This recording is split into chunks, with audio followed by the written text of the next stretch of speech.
Are you looking for a thicker and more functional upper back that's going to help you get bigger lifts and improve your posture? Well, try out these Strongman Shrugs. So there's two different ways to do this, and the first way I want to show you is with the safety squat bar. Now the reason I'm doing that is because most of you are going to have this implement rather than a stone or a giant medicine ball that's heavy enough to elicit any changes. So when I do this with the safety squat bar, I'm going to get under it just like I would a normal squat.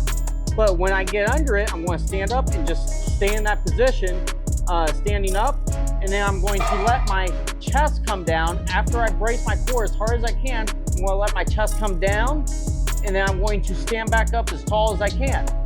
Now, if you look at it from the side, it looks just like a cat-cow exercise, which is something we use for mobility. So in this position, what you're really trying to do is try to flex and extend the spinal erectors as much as possible. So when I went to Swiss back in 2016, Bill Kazmaier talked about doing something similar to this in his training. He talked about letting the vertebrae fall off over one by one and then stacking them up again on top of each other one by one. So another exercise this looks similar to is a Jefferson curl. The big difference with this one though is the weight is loaded on top rather than towards the bottom.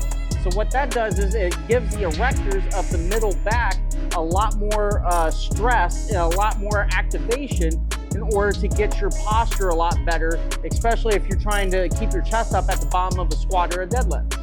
So I force most people to do this while standing up, but you can also do it on a box. The reason I kind of go from a standing position first and then to a box is because I want you to focus on keeping your core as tight as possible.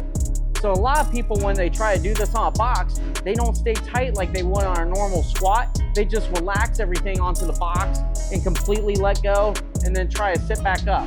That's not what you want to do. You want to keep that core as tight as possible and then really try to crank that chest up as high as you can.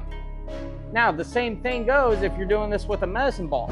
But the bigger difference though is you're trying to do it while your upper back is not peeled back, okay? So your arms are around the ball, making it harder to bend over and stand back up.